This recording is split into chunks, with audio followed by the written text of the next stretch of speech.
Evangelho de Marcos, capítulo 9. Marcos, capítulo 9, versículo 14 ao 29. Seja bem-vindo a esse canal que tem por interesse único apresentar a palavra de Deus e simplesmente se firmar e se fixar nisso. Esse é o nosso intento, esse é o nosso maior objetivo e maior interesse. Nós estamos falando de Marcos, Evangelho, e eu aqui estou no capítulo 9, versículo 14 ao versículo 29. Um texto interessante, um texto pesado até mesmo, né?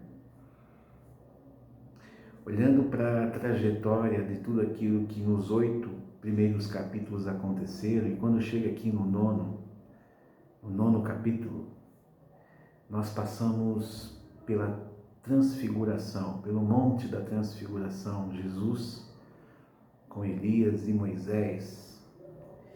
E depois de Jesus ter descido no monte, esse monte da transfiguração com os discípulos, isso foi no vídeo anterior, que depois você pode muito bem acompanhar, eles avistaram outros discípulos. Esses outros discípulos que estavam lá embaixo do monte de onde eles desceram, esses outros discípulos, eles estavam com uma multidão em volta deles, e haviam mestres da lei discutindo com eles, né? E aí, quando viram Jesus chegar com Pedro, Tiago e João, eles correram para perto de Jesus, e Jesus, olhando aquele tumulto todo, perguntou: o que é que vocês, discípulos, estão discutindo aí com eles, com os mestres da lei, né? Olha, não deu tempo nem de eles responderem. De repente surge um homem do nada. E esse homem estava no meio da multidão, junto com todos os outros, né? E esse homem chega para Jesus e diz assim: Mestre, eu trouxe aqui o meu filho para o Senhor. Ele está dominado por um espírito mau. Ele não fala, não conversa, parece que nem ouve o que eu digo. E olha, mestre, quando o espírito o ataca, ele maltrata muito o meu filho. A ponto até mesmo de deixá-lo fraco, de tanto que ele maltrata esse menino, né? Inclusive até Mateus fala, quando você faz um paralelo com o Evangelho de Mateus, Mateus fala que o pai acreditava que esse menino estava com epilepsia, mas não era epilepsia. E olha, mestre, eu já pedi aos seus discípulos aí para que eles pudessem fazer alguma coisa, mas eles não conseguem. Jesus ficou bravo. Jesus olhou assim e falou: gente sem fé, como é difícil andar com vocês, como é difícil vê-los dessa forma, até quando? Sem reação diante de uma situação dessa. Isso dá até a impressão do momento quando Jesus desce do monte, quando Moisés desce do monte e vê o povo lá embaixo também, totalmente desprendido daquilo que verdadeiramente deveria segurá-los, né? E o Moisés ficou bravo com o povo, né? Porque chegou lá, estava todo mundo adorando o bezerro de ouro, ninguém estava no espírito da realidade que a lei estaria para chegar. Jesus desce do monte diante de Elias e Moisés, inclusive. Pedro, Tiago e João estavam deslumbrados, não estavam nem sentindo os pés. E aí chega lá e olha, os seus discípulos, eles não fazem nada. Meu filho aqui, endemoniado, e os seus filhos e os seus discípulos não têm capacidade de fazer nada.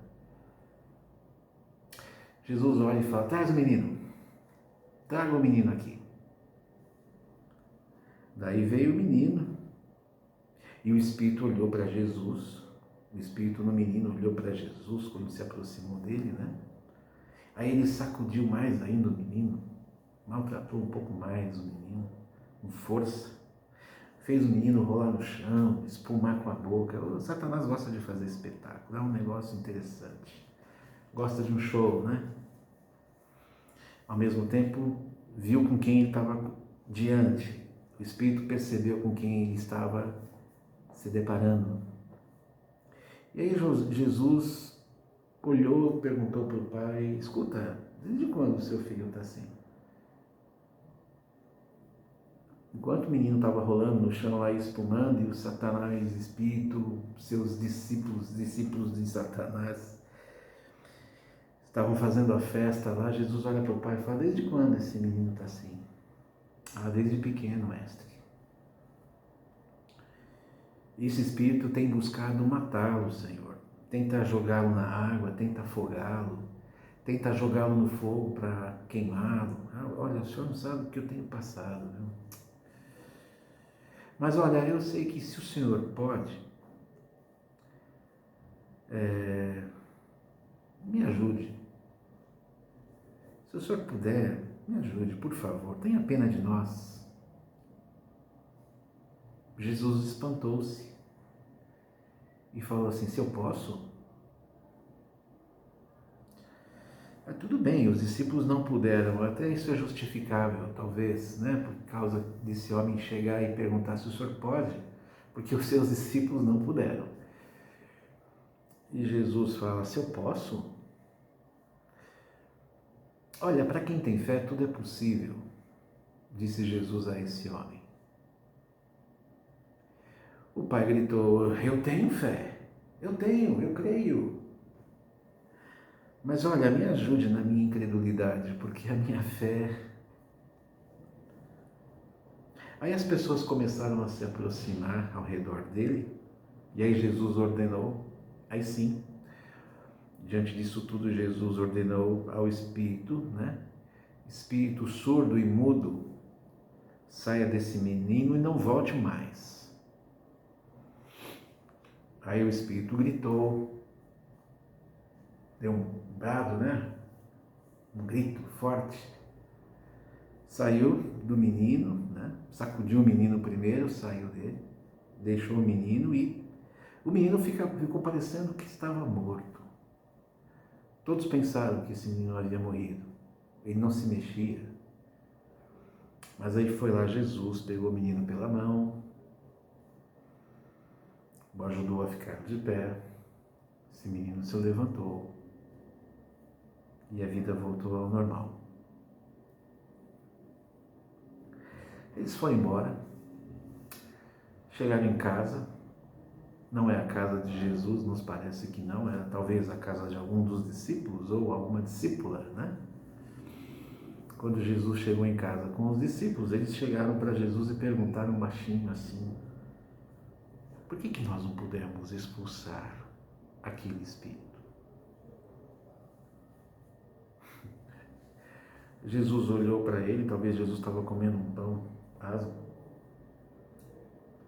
e disse assim: olha, esse tipo de espírito só pode ser expulso com oração, viu?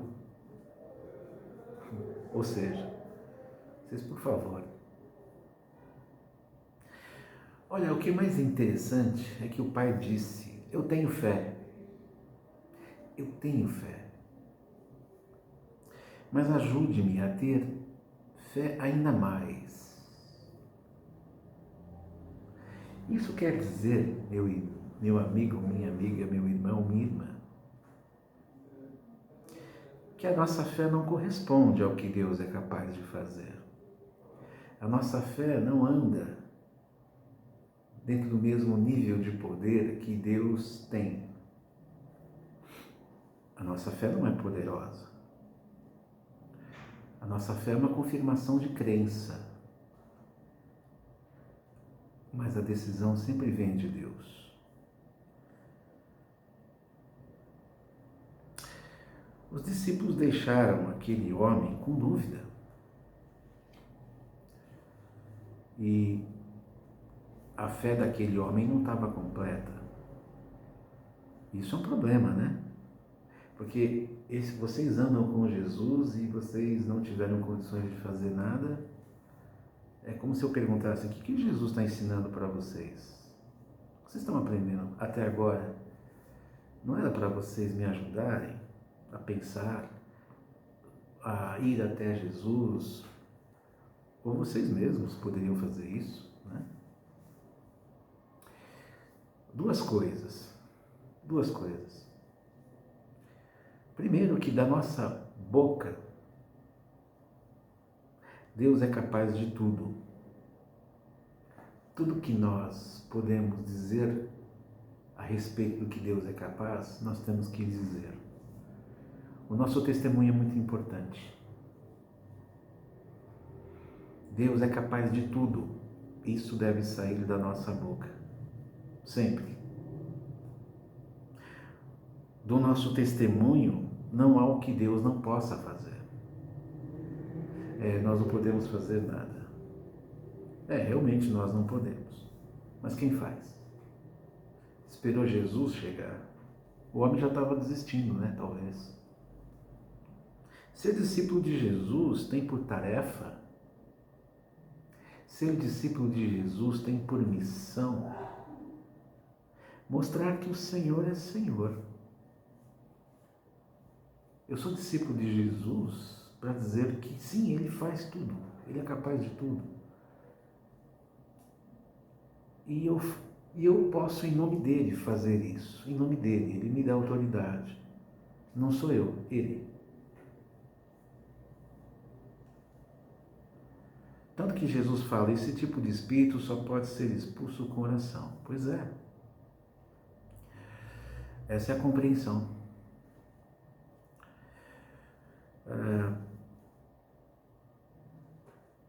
A bem da realidade é que em nome dele tudo acontece. Em nome de Jesus tudo acontece. Mas é em nome dele e não do nosso. O que acontece é que nós nunca sabemos de antemão o que Deus deseja. Saindo um pouco dessa história que nós estamos vendo aqui em Marcos, quando muitas vezes nós estamos no caminho e nós nos deparamos com espíritos maus, ou seja lá qual for a situação, nós nunca sabemos o que realmente Deus deseja. Jesus aqui estava diante de um espírito mau, de uma força espiritual. É lógico que Jesus, diante de uma força espiritual, ele diz: sai. Diante de muitas curas, Jesus diz: levanta, anda, enxerga, ouve, ok. Quando hoje, diante da doença, por exemplo, e por muitas vezes Deus não concede a cura, nós vemos isso às vezes, Deus não concede a cura.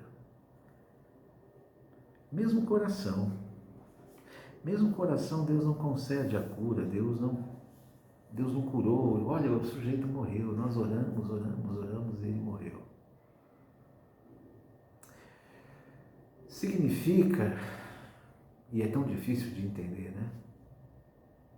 Mas significa que sua vontade perfeita e boa supera a nossa vontade.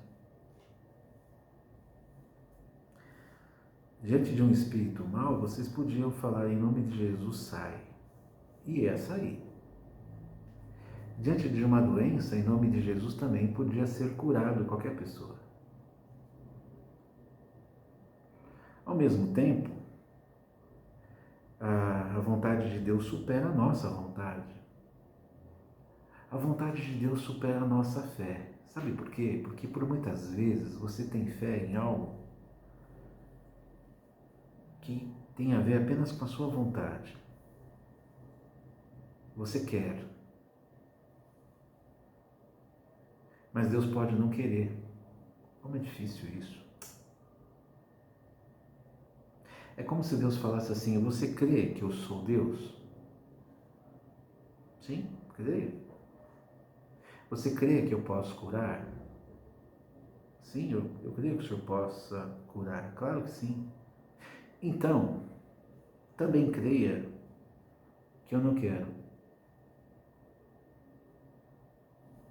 também creia que eu prefiro que essa pessoa venha para mim. Confie em mim. Confio em Deus na cura, confio em Deus na libertação, eu confio em Deus em tudo na minha vida. E quando Deus me diz não, eu confio em Deus. Se eu estou dizendo não, confie em mim. Difícil, né? A segunda coisa, mesmo com uma fé que combine com o poder do Senhor, o poder do Senhor é e sua vontade é que vai prevalecer. A sua fé combina com o poder do Senhor. Mas o poder do Senhor prevalece. A primeira coisa é que a gente testemunha sobre quem a gente crê. A segunda coisa é que, tendo crido, a gente testemunha que é Ele que prevalece. Uma pessoa chegou para mim esses dias e disse que um irmão dela perdeu um filho. Depois que oraram, e esse menino morreu. E aí esse menino chegou para essa irmã dele e falou: puxa vida, meu filho morreu, seu sobrinho. Pois é. Nós oramos tanto, tanto. Mas você quer saber? Deus faz aquilo que Ele quer. Deus só faz aquilo que Ele quer. Ele faz o que Ele quer. Pois é, exatamente. Deus faz aquilo que Ele quer. E a pergunta fica: e o que Ele quer? Não é bom? E o que Ele quer não é ótimo? E o que Ele quer não é perfeito? Deus te abençoe. Um abraço.